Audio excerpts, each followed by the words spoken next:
สวัสดีครับอัสนะครับวันนี้จะมาแชร์เรื่องของวิธีการลงสีคุมโทนให้ทุกคนฟังกันนะครับ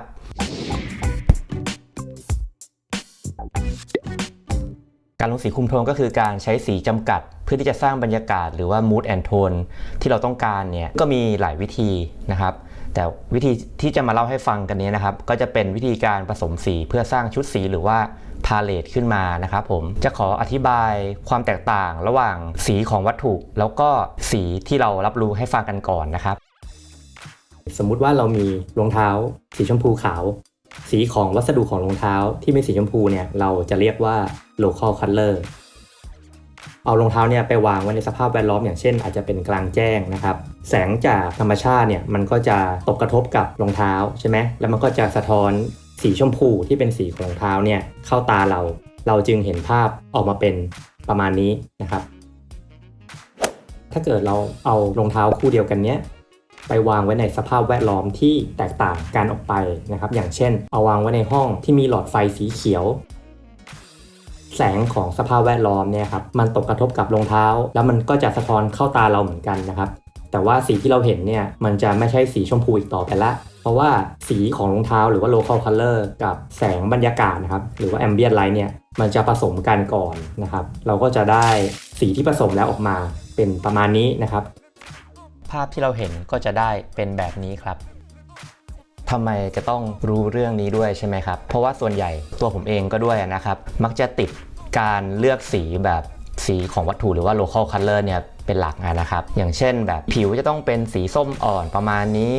สีใบไม้จะต้องเป็นสีเขียวเบอร์นี้อะไรประมาณนี้ฮะในบางครั้งเนี่ยการทำแบบนี้มันจะกลายเป็นว่าเราใช้สีมากเกินไปซึ่งมันก็จะไปทำลาย mood and tone ของภาพที่เราต้องการจะสื่อสารออกไปนั่นเองครับดังนั้นเนี่ยการจำกัดการใช้สีหรือว่าการใช้ limited palette color เนี่ยครับมันก็จะช่วยเหมือนกับบังคับตัวเองไกลๆในส่วนนี้ได้นะครับต่อไปเรามาดูวิธีการสร้างชุดสีแบบจำกัดกันนะครับตัวอย่างนี้จะขอใช้สีเพียงแค่2สีนะครับก็คือสีแดงแล้วก็สีน้ำเงินอันดับแรกเอาทั้ง2สีนี้มาผสมกันก่อนนะครับจะได้สีที่3ก็จะเป็นสีออกจะม่วงๆเทาๆนิดนึงจากนั้นเราก็จะใช้สีขาวแล้วก็สีดำผสมกับทั้ง3สีที่เราได้เพื่อที่จะสร้างน้ำหนักอ่อนเข้มของทั้ง3สีออกมานะครับผม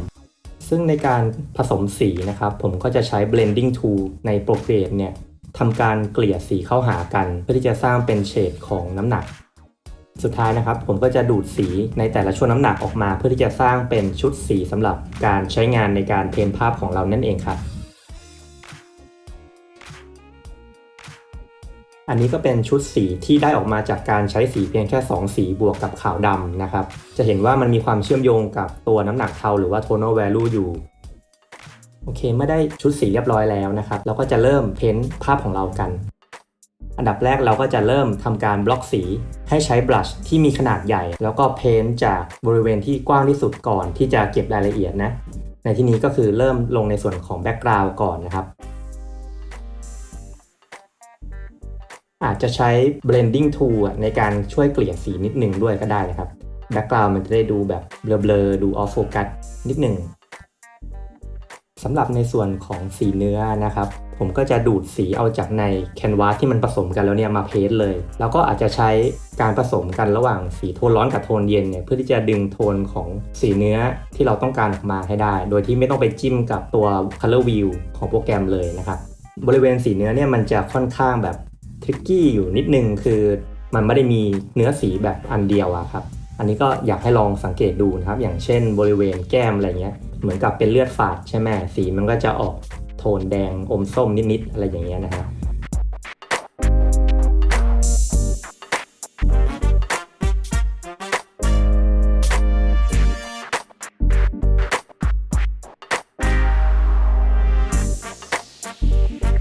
บล็อกสีเสร็จประมาณหนึ่งแล้วนะครับเราก็จะเริ่มทำการเพ้นท์เก็บรายละเอียดกัน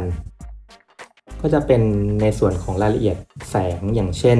ไฮไลท์หรือว่ารีเฟล็กที่อยู่บนหน้าตัวละครอะไรอย่างเงี้ยครับผมก็จะเอาสีโทนเย็นมาเบรกนิดนึง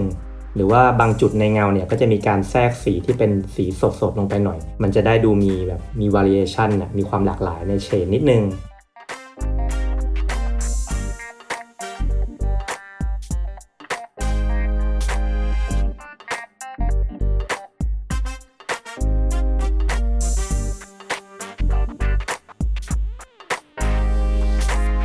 เสร็จแล้วก็จะได้ประมาณนี้นะครับแล้วก็ชุดสีที่เราผสมออกมาอันนี้นะครับอย่าเพิ่งเอาไปทิ้งนะครับเพราะว่ามันสามารถเซฟเก็บไว้ใน Procreate เพื่อที่จะเอาไปใช้กับงานที่มีสภาพแสงบรรยากาศใกล้เคียงกับภาพนี้ได้อีกด้วยนะครับผมจะเห็นว่าจริงๆแล้วเนี่ยเราไม่จำเป็นจะต้องใช้สีเยอะแยะมากมายเลยนะครับในการที่จะเพ้นภาพสวยๆสักภาพหนึ่งจากตัวอย่างที่เห็นเนี่ยก็คือใช้แค่2สีบวกกับขาวดำแค่นั้นเองนะฮะการที่เราเข้าใจเรื่องนี้เป็นอย่างดีนะครับมันก็จะทำให้เราสามารถสื่อสารอารมณ์แล้วก็บรรยากาศของภาพเนี่ยได้ตามที่เราต้องการครับผมสำหรับวันนี้ก็สวัสดีครับเย้